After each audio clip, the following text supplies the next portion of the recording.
Hi, my name is Shashi Prabha. I'm a scholar at the Vedika Scholars Program for Women. And I have a question for Archana ma'am. Ma'am, you made a statement just right now that as we get more unmediated, more women will come forward. So can you just give me maybe some more examples for that? Yeah, you gave me the Uber example and the Snapdeal example. But in terms of media, I don't have the stats, but on a anecdotal basis, we seem to see a lot more women blogging and this. But this could be something for you to research, as a scholar program. It would be very valuable research as well, because then it would, government should ease up and create more unmediated situations as well. Or at least, I think where I use these data when I'm talking to people is, when people say as many women are getting loans as who want them. And I say, no, there is obviously a difference in a mediated and an unmediated situation. And these are examples, so please examine your system. As a matter of fact, we are working on a research project right now. Okay. And a lot of these statements, which are like very colloquial in nature, but when you go and check the facts say a very different story. So, for example, when you said as many women are getting loans sanctioned as they're coming out, but when you see the facts, that is a completely different story. Here I'll just tell you, IFC has found that loan rejection for women's applications in India is twice as much as for male applications. So that is, that is what you actually need to do as scholars. Thank you.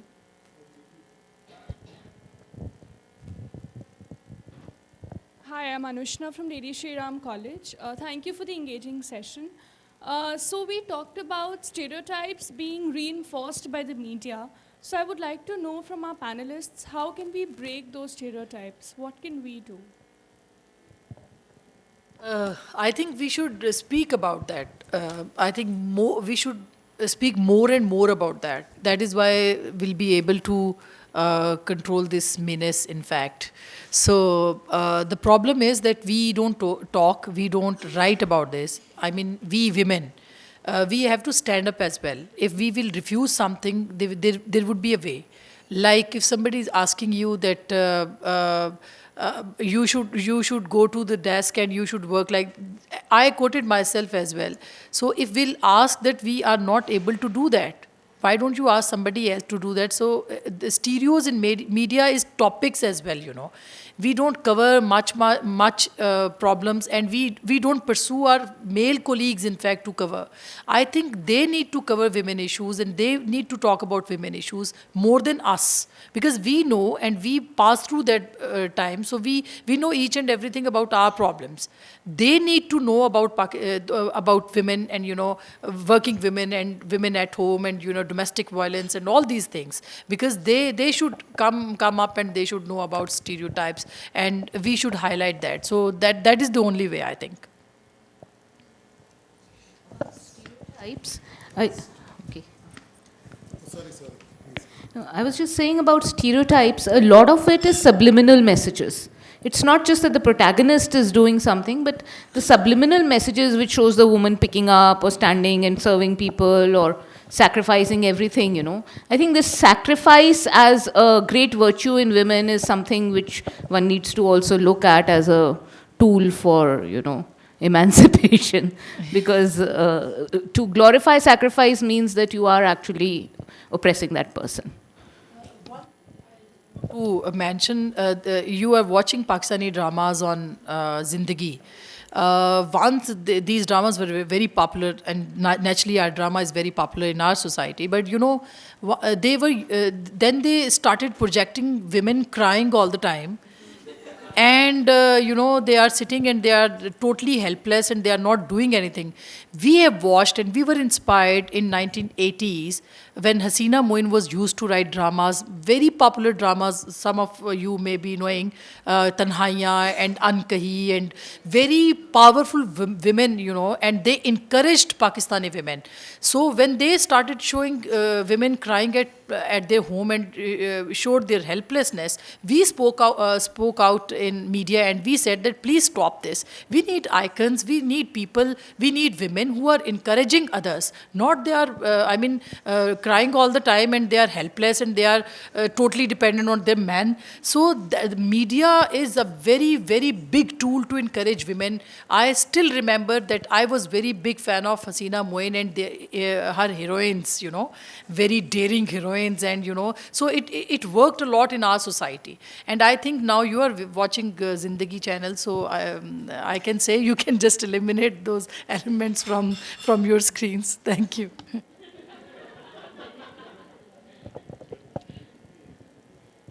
Yeah, hi.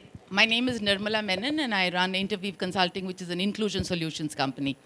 One of the interesting things that I'm noticing with the organizations that I work is that it's inclusion and diversity, breaking stereotypes, all of that is becoming a branding issue as far as organizations are concerned, right? So if you look at the ads that have come out lately, the Anoki ad, the Mintra ad, I think, Anok brand, the Ariel ad, the Titan ad, these are all breaking stereotypes. And I think it's doing good for the organization.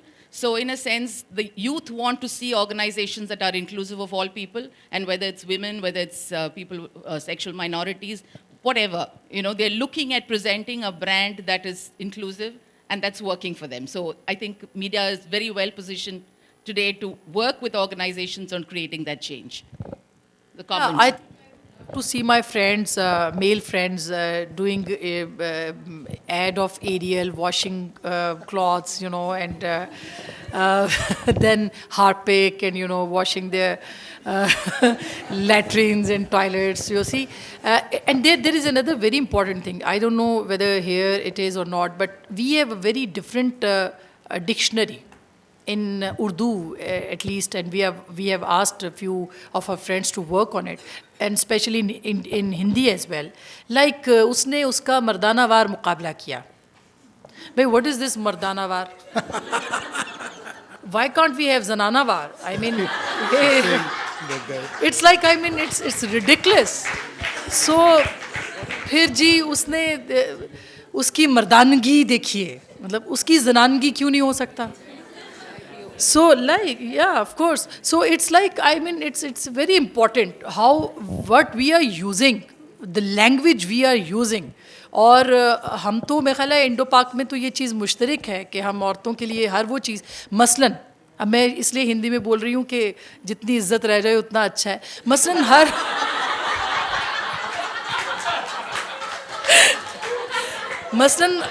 हर गाली जो है वो माँ बहन से वाबस्ता है. It's matter of honor, if you are, snubbing somebody और आप उसको माँ बहन की गाली देते हैं. Why? This is just in subcontinent. तो हमें तो बहुत ज़्यादा काम करने की ज़रूरत है, हमें ऐसी सारी चीज़ों को रिजेक्ट करने की ज़रूरत है कि भाई we are human beings. हम क्यों आपकी ऑनर की वो उसमें इज्जत की रेस में जो है वो शामिल हो गए हैं. सो जब भी मुझे गुस्सा आता है, I am sorry, I am using this word, तो मैं बाप भाई की गाली निकाल देता हूँ.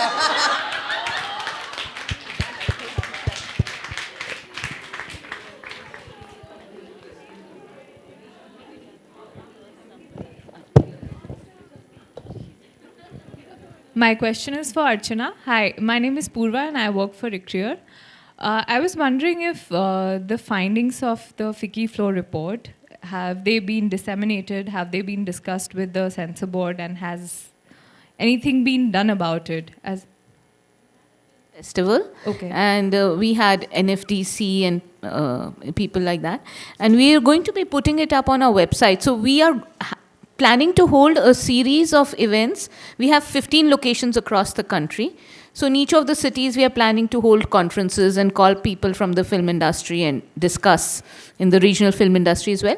And we'll be putting up the report soon on our website. So, you're most welcome to access it. But do you think there's more a regulatory issue here? Like there's the regulator, the Bollywood regulator has to be more strict here. And there's I know what you I know what you Really want. not. I think this can only be, I think the role is of sensitization. I don't think you can make, you can't tell a filmmaker you need to have so many women in the movie or you need to employ so many women. But I would definitely recommend, we are asking the ministry to make it that companies should disclose the percentage of women employees that they have. And I think even film companies, film industry should disclose the number of women in each of the jobs. That should become public. Yeah. So also, since it's about the film industry, like, yes, I mean, your point about disclosing how many people. So I was just finally telling Kamna now also, like, the company that I work with, it's a feature film company. And we are hardly 3 girls in the entire company. And it's also, I remember one of my colleague once, one of my assistant directors, a senior assistant director once told me, Jyoti, are you sure you want to be in this industry? Are you sure you want to work in Bollywood? I was like, I'm very sure. I have been brought up watching Bollywood movies, and I feel I want stories of my people to be in Bollywood movies and inspiring stories. So he's like, no, but the thing is, Bollywood is also very demanding. You know that, right? And I'm like, I'm very aware. I know it'll demand my time. I know it'll demand my hard work. But obviously not things that aren't about me or that I believe in. So also about like making women, when we talk about the male gaze, and it's often spoken a lot when it comes to films, because we portray women in such a way that we want the male gaze to be attracted towards. But also I think it's a choice that we women make. And I've always had this issue when people blame it on the film directors or they blame it on the producers. It's also the choice the heroine or the actress makes if she wants to do something like this. There have been so many actresses in Bollywood who have turned down things like this, and there are so many who have accepted it. It's a choice we all make. I think we've finally run out of time and generosity from the hosts. So, and I don't need to sum this up. I think it's gone fantastic. And of course, our star of the evening is from across the border and to my left. So, I rest my case. So, thank you very much. It's been a fantastic evening and much better than what I thought it would be. So, thank you again.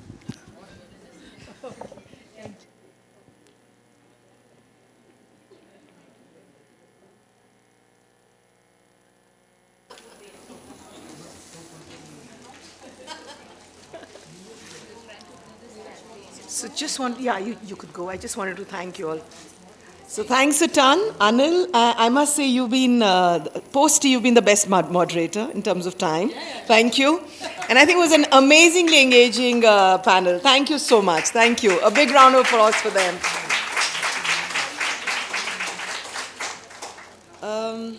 So you could kind of move on. Yeah.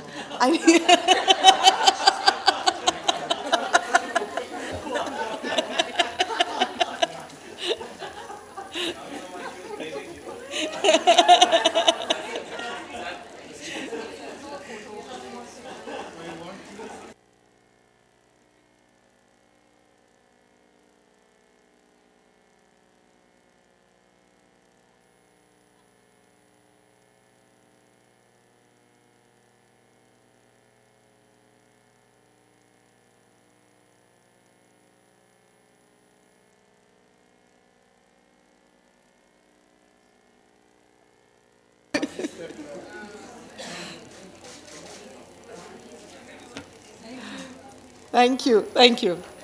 Thank you. We are at the end of a wonderful day just now. And just to end the day, can I request Suparno Banerjee to please come on stage to sum up the key takeaways of the conference, and Ms. Ipsita Kathuria to deliver the vote of thanks.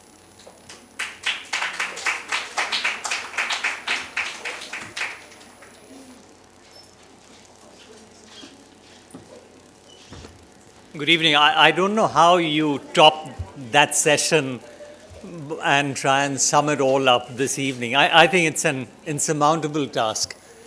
But it's been a fantastic day. And after a while, I just stopped taking notes because it was just too engrossing. And it began with all the pundits and the pollsters being proved wrong, right from when people would show up to how many people would stick around to the post-lunch session.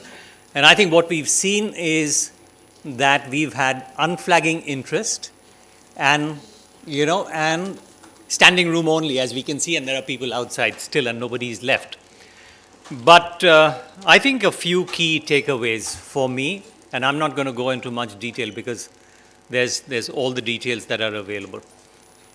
We saw that it is a multifaceted, multidimensional problem because we saw the magnitude of the problem right from the stats in the beginning and the research that showed us everything from participation rates to declining levels of people moving up the organization to the intensely personal stories that I'm in awe of, right from Jyoti to Radhika and all the others, and Asma. I mean, you just blew us all away. That set the stage for a whole bunch of things that could be done at the personal level, at the level of civil society, the bridges that Dr. Ramphele, you talked about, that connect the past with the future, the individual with the community and the organization. And I'm not going to take too much time because there's just too many things to speak about, but I'm just reminded of a quote by Antoine de Saint-Exupéry, the guy who wrote The Prince, and this is from the Citadel, and as I was thinking, and he said, if you wish to build a ship, do not drum up people to gather wood and assign them tasks, but instead teach them to long for the endless immensity of the sea. Because I think it's only through that appreciation of how big the problem is and how big or how our roles in all of this is going to help solve the problem can we address this. Because this is something that stayed with us, the gap and all the issues that we've spoken about for hundreds if not thousands of years. And it's only when we look at it in its immensity and what we need to do will we find solutions that each of us can take away and work the problem, chip away at this in our own little way. Because unless we work at this together, collaboratively, as you said, build the bridges, I don't think we'll make much headway. So a call to action is for all of us to be engaged. We know the data, but I think it's time for action. But thank you all for being here. So Ipsita.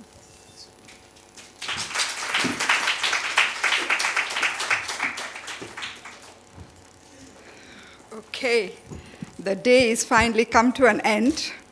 And what I really want to do now is really stand here and give a bow to all our speakers and our moderators and our panelists here. I think it's been a fantastic event in terms of the contribution, your insight, your stories that you shared. It's just been amazing. I had expected a very good conference because our panelists were very good, but actually it surpassed my expectation. Has it surpassed your expectations? So what I want to do is, with such a successful conference, obviously has not been put together just by me. There are lots of people who have been absolutely critical to put this conference together. And I have my list so that I don't forget people, but let me start. Of course, I want to start by thanking all our speakers and moderators. As I said, hats off to them. It's been excellent. And I do want to thank our minister who's not here. And I knew he was in the parliament today. He had question session, but he made it a point to come here. And he was really inspiring, and he was very passionate about this. And I do want to thank him and his whole team who made it possible, who sort of managed it in his schedule. I want to thank a lady here, my can I call you my friend now? Dr. Mamphela Ramphele. She is amazing. You just blew us away by your inspiration, your convictions, and your stories. It's amazing, and we've already decided that we are going to do something in South Africa on this thing. So thank you so much for being here with us. I want to thank our marvelous MCs. I see one here, Binu. I don't know where the other one has disappeared, Parnell. They have done an excellent job of keeping to the time, managing the session flow. Thank you so much, Binu. Binu is an old friend and a colleague. She's not old, but she's a long-time friend and a colleague. I would like to express my thanks to our partner, ICRIER, for the constant support and assistance in organizing this conference. And I can sincerely tell you there was no way we could have put this conference together here without ICRIER's support. And so special thanks to Dr. Rajat Kathuria, Ms. Purva Singh, where are you? Please, she has been my right hand throughout this whole process, and amazingly, at all points of time, 24/7, she's available to be answering your questions and mine. Mr. Manmeet Ahuja, he's outside. He's still organizing things to make sure everything is going smoothly. Neha, others in his team, Mr. Raj Kumar, who's standing here, who's managed our whole audio-visual here. So it's been amazing working with these people. I think ICRIER has a great set of talent. I would like to extend our gratitude and thanks to Indian Oil and other conference partner, EIL, SAIL, my first employer, and some of my SAIL colleagues are still here or not, I'm not sure. So, and Green Delta Insurance from Bangladesh. Farzana, thank you so much for supporting our conference. Thank you very much. I think it's amazing that some people have believed in us. We are new here. We are not known very much. So I really want to thank you for believing in our mission and extending financial support to us at this very crucial stage. Furthermore, I want to thank Ms. Namrata Narayan. She's not here, but the brochure that you have in front of you is her product, is her creation. She has worked overnight. She's in Canada. She was designing the brochure. It was getting printed here, so it's been constant back and forth. So she's been amazing and stood by us till the last minute to make it happen.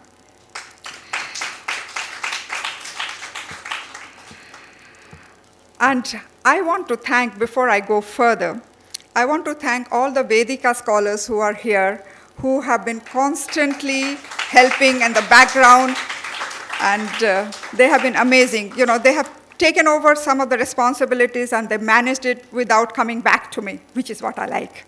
So, all right. The other organization that I want to mention is Gulmeher. The gifts that have been given to the participants are eco-friendly recycled material which have been made by Gulmeher. I want to congratulate Gulmeher for transforming the lives of many women rag pickers and their children. These women from these marginalized sections, they have been trained to become artisans. They were rag pickers working in the dump yard, like this near Delhi. There is a 5-story high dump yard, and these women used to go there to that dump yard to pick rags to make a little living. So they have been rehabilitated by Gulmeher to be artisans, and they are producing recycled material and wasted flowers, and this is the gifts that have been given to them is by them. They're doing amazing work. I am very, very grateful to the TalentNomics India board and all the TalentNomics Advisory Council members for their guidance and support throughout the process. They have been amazing. They have made the connections. Somebody asked me outside, how have you managed to get so many amazing people together to talk here and such varied background? I think I have to thank our board members, our advisory councils, and all the other connections that we have at Washington. And lastly, but not at all least, my partner in crime, Neeti Banerjee, the founder and CEO of TalentNomics, for a passion and for a vision to make this thing happen. And my final vote of thanks goes to all the participants. I think you have been amazing. You've stayed engaged. You have not slept through the graveyard session. You were here in time at 9 o'clock. So thank you very, very much for being with us today. And I hope all of us are going back with at least one thing that we will do different that will contribute to women empowerment. Thank you all so much.